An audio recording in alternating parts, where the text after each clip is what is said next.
ನಿನ್ನನ್ನು ಬಿಡುಗಡೆ ಮಾಡ್ತಾ ಇದ್ದೀನಿ. ಏನು ಇನ್ನೇನು ಆಟ ಆಡಬೇಕು ಅಂತಿದ್ಯಾ? ನೀನು ನನ್ನನ್ನು ದ್ವೇಷಿಸ್ತಿದ್ದೀನಿ ಅಂತ ಹೇಳಿದ್ರೆ ನಾನು ನಿನ್ನ ಬಿಟ್ಬಿಡ್ತೀನಿ. ನಾನು ಆಗಲೇ ಹೇಳಿದ್ನಲ್ಲ, ನಿನ್ನ ಮೇಲೆ ಯಾವ ರೀತಿ ದ್ವೇಷನೂ ಇಲ್ಲ, ಕೋಪ ಮಾತ್ರ ಇದೆ ಅಂತ. ನನ್ನ ಮೇಲೆ ಬರೀ ಕೋಪ ಅಲ್ಲ, ನನ್ನನ್ನು ಕೊಲ್ಲೋಷ್ಟು ಕೋಪ ಇದೆ ಅಂತ ನೀನು ಒಪ್ಕೋ, ಇಲ್ಲಿಂದ ಧಾರಾಳವಾಗಿ ಹೋಗ್ಬೋದು. ನಿನ್ನ ಇನ್ಯಾರೂ ಕಾಪಾಡೋಕ್ಕಾಗಲ್ಲ, ತುಂಬ ಕೆಟ್ಟು ಹೋಗಿದ್ಯಾ ನೀನು. ಅದೆಲ್ಲ ಇರಲಿ, ಆದರೆ ನಾನು ನಿನ್ನನ್ನು ಕೇಳಿದ್ದು ಬೇರೆನೆ. ಕಮಾನ್, ನನ್ನನ್ನು ಕೆಟ್ಟ ಮಾತಲ್ಲಿ ಬೈ ಕೇಳ್ತೀನಿ. ಕಮಾನ್. ನಿನಗೇನು ಅರ್ಥ ಆಗಲಿಲ್ಲ ಅಲ್ವಾ? ನಿನ್ನ ಪ್ಲಾನ್ ಏನು ಅಂತ ನನಗೆ ಗೊತ್ತಿಲ್ಲ ಅಂದ್ಕೊಟ್ಟಿದ್ಯಾ? ನನ್ನನ್ನು ನನ್ನ ಮನಸ್ಸಾಕ್ಷಿ ವಿರುದ್ಧವಾಗಿ ನೋಡ್ಕೊಳ್ಳೋ ಥರ ಮಾಡ್ತಿದ್ಯಾ. ನನ್ನನ್ನು ಸಾಯಿಸಿದ್ರು ನಾನು ಮಾಡೋದಿಲ್ಲ. ನನ್ನ ಜೀವನದಲ್ಲಿ ಒಳ್ಳೆ ವಿಷಯನ ಕೇಳಿಕೊಂಡೇ ನಾನು ಜೀವಿಸಿದ್ದೀನಿ. ನಿನ್ನ ಕಥೆನೇ ಬೇರೆ. ಈಗ ನೀನು ಹೇಳ್ತಿರೋ ಬೇರೆ ಸ್ವತಂತ್ರ ನನಗದರ ಅವಶ್ಯಕತೆ ಇಲ್ಲ.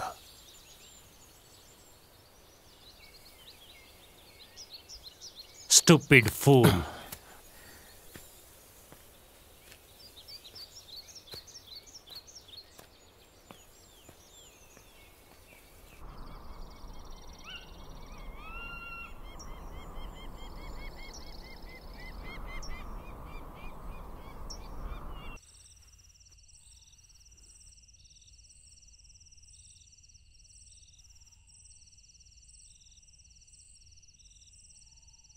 ಒಂದ್ಸಲ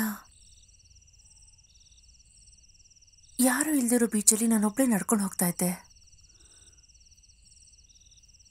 ದಿಢೀರಂತ ಬಂಡೆಗಳ ಮಧ್ಯೆ ಒಬ್ಬ ವಯಸ್ಸಾದ ಮುದುಕಿ ಕುತ್ಕೊಂಡಿರೋದನ್ನ ನೋಡಿದೆ. ಅವ್ರ ಸುತ್ತ 4-5 ಜನ ಇದ್ರು. ಒಂದು ನಾಯಿ ಕೂಡ ಇತ್ತು. ಆ ಹೆಂಗಸು ಡ್ರೆಸ್ಸೇ ಹಾಕೊಂಡಿರ್ಲಿಲ್ಲ. ಆಗಲ್ಲೊಬ್ಬ ಬಂದು ತಿನ್ನೋದಕ್ಕೆ ಅಂತ ಏನೋ ಕೊಟ್ಟ.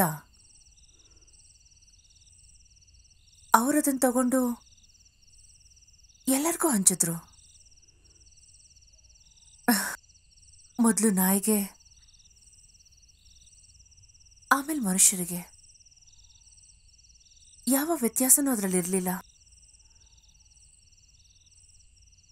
ನಾನು ಅವರನ್ನೇ ನೋಡೋದನ್ನ ಅವರು ಗಮನಿಸಿದ್ರು.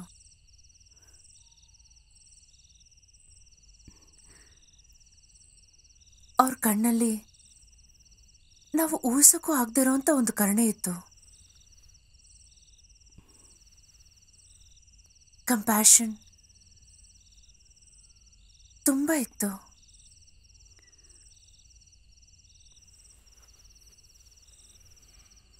ನನಗೆ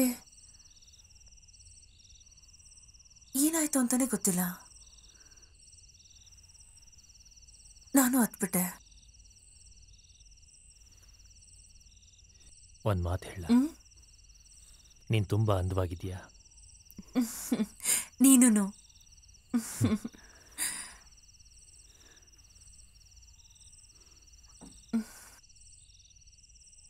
ನಾನು ಬಾಲ್ಕನಿಗೆ ಹೋಗ್ತಾ ಇದ್ದೀನಿ. ನೀನು ಹೋಗು, ನಾನು ಸ್ವಲ್ಪ ಹೊತ್ತು ಮಲ್ಕೋತೀನಿ.